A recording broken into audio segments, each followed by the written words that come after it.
좁은 문으로 들어가라. 멸망으로 인도하는 문은 크고 그 길이 넓어 그리로 들어가는 자가 많고 생명으로 인도하는 문은 좁고 길이 협착하여 찾는 자가 적음이라. 거짓 선지자들을 삼가라. 양의 옷을 입고 너희에게 나아오나 속에는 도략질하는 일이라. 그들의 열매로 그들을 알지니 가시나무에서 포도를 또는 엉겅퀴에서 무화과를 따겠느냐. 이와 같이 좋은 나무마다 아름다운 열매를 맺고 못된 나무가 나쁜 열매를 맺나니 좋은 나무가 나쁜 열매를 맺을 수 없고 못된 나무가 아름다운 열매를 맺을 수 없느니라. 아름다운 열매를 맺지 아니하는 나무마다 찍혀 불에 던져지느니라. 이러므로 그들의 열매로 그들을 알리라. 하나님의 말씀입니다. 하나님께 감사합니다. 우리는 산상수훈의 가르침을 보면서 하나님 나라를 살아가는 백성의 삶에 대해서 배워가고 있습니다. 이것은 단순히 정부의 제공이나 관념이 아니라 우리가 받은 은혜를 확인시켜 주시고 구원받은 자로서의 삶이 구체적이고 실천적으로 나타나야 한다는 것을 알려주시는 것입니다. 그래서 우리가 앞서서 주님께서 가르쳐 주신 그 내용을 잠시 떠올려 보자면 은밀하게 보시는 하나님 앞에서 행동하라. 너희를 위하여 보물을 땅에 쌓아두지 말고 하늘에 쌓아두라. 무엇을 먹을까 입을까 염려하지 말아라. 다른 사람을 비판하지 말고 내 눈에 들보를 보라. 라는 교훈들이었습니다. 구원받은 자라면 이런 말씀들을 쫓아 가야 한다는 것인데 이 말씀의 교훈들이 아무런 부담 없이 우리에게 다가오고 있는지요. 우리는 그리스도 안에서 새 생명을 얻은 자로서 말씀에 순종할 능력 또한 부여받고 있지만 이런 말씀의 교훈들이 우리에게 결코 가볍게 다가오질 않습니다. 왜냐하면 우리 안에 남아있는 옛사람의 흔적은 여전히 우리를 죄에 익숙하게 만들어가고 있으며 이 세상 또한 말씀을 쫓아 살아가는 우리들을 향해서 결코 우호적이지 않기 때문입니다. 그래서 예수님께서는 5장부터 이어지는 산상수훈이 끝나가는 시점에서 그 가르침을 쭉 주신 이후에 말씀을 따라 사는 것이 결코 쉽지 않다는 교훈을 우리에게 말씀해 주고 있습니다. 예수님은 그 길을 가리켜서 좁은 문, 좁은 길이라고 표현을 하십니다. 그리고 그 사람이 좁은 길을 걸어간 사람인지 혹은 넓은 길을 걸어간 사람인지 열매를 통해서 알 수 있다라고 말씀하십니다. 그래서 오늘 본문은 두 부분으로 나누어 볼 수가 있습니다. 13절과 14절은 두 가지 길, 좁은 길과 넓은 길에 대한 것이고 15절에서 20절까지는 열매로서 그들을 알 수 있으리라는 교훈입니다. 먼저 두 가지 길에 대해서 살펴보도록 하겠습니다. 13절과 14절 내용입니다. 우리 이 길의 특징을 두 가지로 정리해 볼 수가 있습니다. 첫 번째는 넓고 좁은 길이 있다는 것입니다. 문이 크고 길이 넓다는 것은 이 길이 쉽고 편안하다는 것을 암시해 줍니다. 그러니까 선택하기에 아무런 부담이 없는 길입니다. 이 길은 예수님의 산상수훈의 가르침을 듣고도 어떤 결단이나 어떤 행동도 우리에게 요구하지 않습니다. 아무런 고민이나 어떠한 불편도 느껴지지 않기 때문에 이 길을 걸어가는 사람이 많이 있습니다. 우리가 창세기에 노아 시대를 생각해 보면 어떨까요? 온 세상에 죄악이 관영했습니다. 저마다 죄를 짓고 사는 것이 전혀 이상하지 않은 시대였습니다. 넓은 길에는 늘 많은 사람들이 모여 있습니다. 타락 이후로 어느 시대에나 하나님 말씀에 순종하여 애쓰고 어려운 길을 가기보다는 쉬운 길, 누구나 걸어갈 수 있는 길에 많은 사람들이 몰리곤 하였습니다. 반면에 좁은 길은 그 길이 좁고 가는 길이 협착합니다. 넓은 길은 들어간다라고 주님께서 말씀하셨는데 좁은 길은 찾는다, 발견한다라고 표현하고 계십니다. 넓은 문은 찾고 애쓰지 않더라도 누구나 갈 수 있는 길이지만 이 좁은 길은 찾고 발견해야 할 만큼 노력과 수고가 필요한 길인 것입니다. 이 길을 선택하는 사람들은 이 문이 좁다는 것을 알고 또한 그 길이 협착하다는 것을 압니다.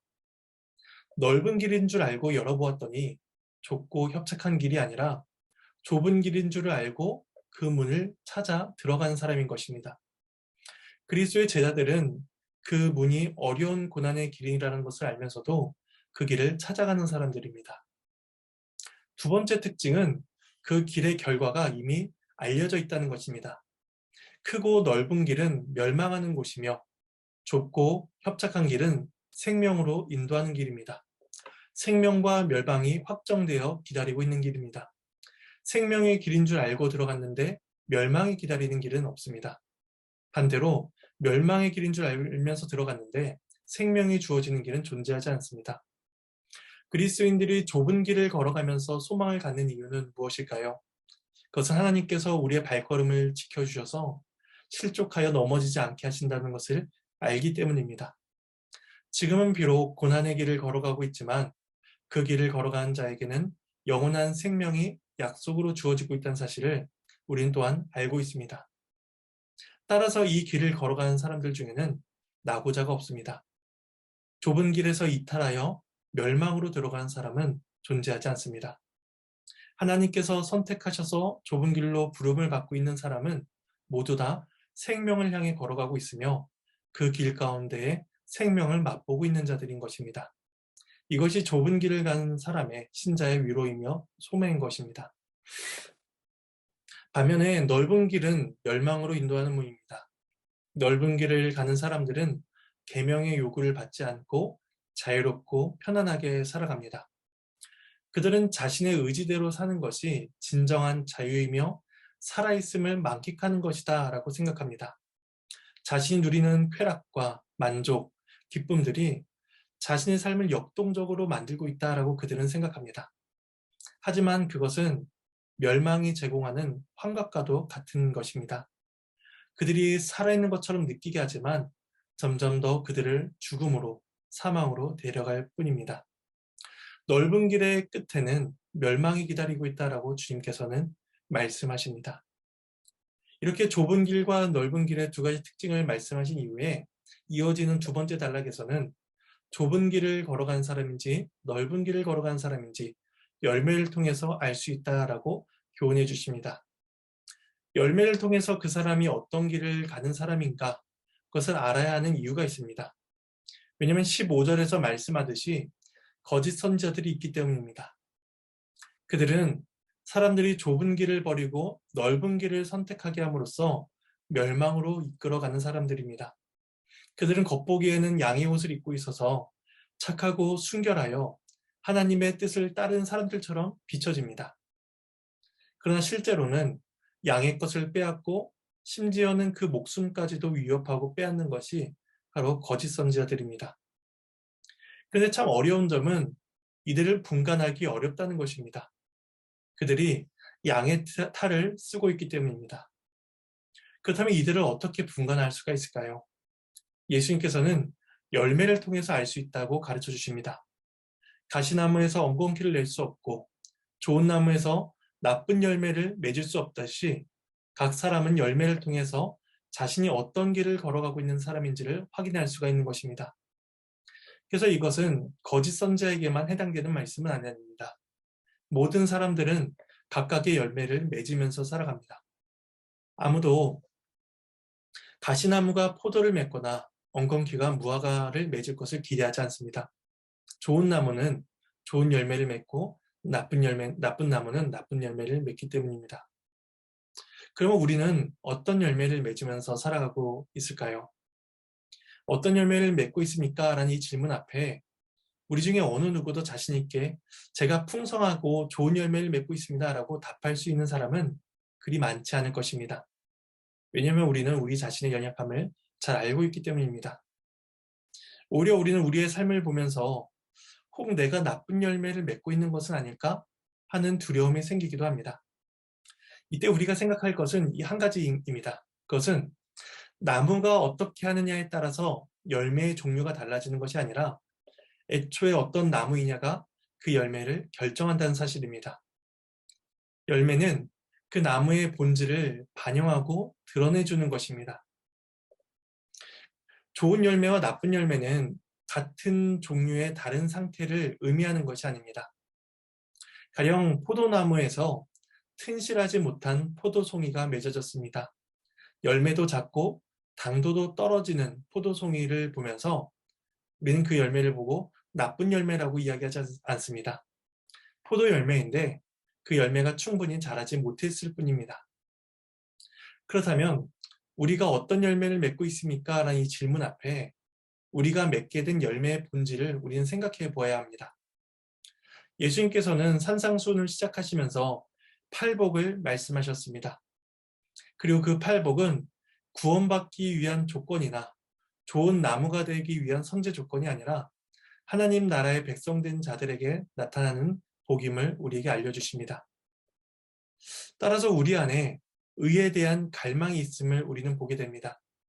이웃을 긍휼히 여기며 화평케 하는 자가 되기를 바라는 소망이 우리 안에 존재합니다. 또한 우리 앞에 주어진 길이 좁은 길이라는 사실을 우리는 알면서도 우리는 그 길을 가야겠다라는 다짐을 하게 됩니다. 이 모든 마음의 소원들은 우리의 마음의 본질이 바뀌었다는 것을 증거해 주는 것입니다. 그리스도께서 구원하신 자들은 새로운 피조물이 되어 새로운 나라의 열매를 맺게 되는 것입니다. 하지만 나쁜 열매를 맺는 나무들은 찍혀 불에 던져질 것임을 주님께서 경고해 주십니다. 세례 요한도 3장 10절에서 동일하게 경고하기를 이미 도끼가 나무 뿌리에 놓였으니 좋은 열매를 맺지 않은 나무마다 찍혀 불에 던져지리라 라고 말씀을 주었습니다. 이러한 경고의 말씀이 좋은 열매를 맺지 못한 자들에게는 심판과 두려움의 말씀으로 주어지지만 그리스도 안에서 좋은 열매를 맺게 된 자들에게는 위로와 소망의 약속으로 다가오게 됩니다. 예수님께서 이 말씀을 주시면서 이미 제자들과 거짓 선지자들을 구분하여 말씀해 주십니다. 그래서 7장 15절에 보시면 거짓 선지자들을 삼가라. 그들은 양의 옷을 입고 너희에게 나오나 속에는 노략질하는 일이라. 그들의 열매로 그들을 알지라 라고 하면서 그들과 너희들을 구분하여 주십니다. 그러면서 예수님께서 이미 이 말씀을 자신의 제자들에게 말씀해주고 계시다는 사실을 우리에게 확인시켜 주고 있는 것입니다. 따라서 우리는 예수님 말씀을 들으면서 우리가 어떻게 하면 더 좋은 열매, 어떻게 하면 더 주님께서 기뻐하신 열매를 맺을 수 있을까라고 우리는 고민하며 주님의 도우심을 구하게 되는 것입니다. 그럼 우리가 이제 말씀을 정리하면서 한 가지 적용점을 생각해 보면 좋겠습니다. 우리는 그리스도의 제자로서 좁고 협착한 길을 가야 하는 자들입니다. 또한 내가 기뻐하는 열매가 아니라 그리스도께서 기뻐하시는 열매를 맺을 수 있게 된 자들입니다.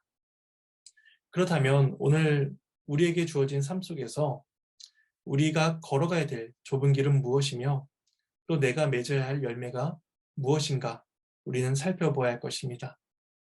그리고 성령 하나님의 도우심을 구하며 좁은 길을 걸어가고 하나님이 원하시는 열매를 맺을 수 있도록 우리는 그러한 삶을 살아야 할 것입니다. 하나님께서 그러한 길을 걸어가는 우리들에게 하늘의 생명을 맛보게 해주실 것을 소망하고 확신합니다. 그 길을 오늘도 걸어가시는 저와 여러분이 되기를 소망합니다.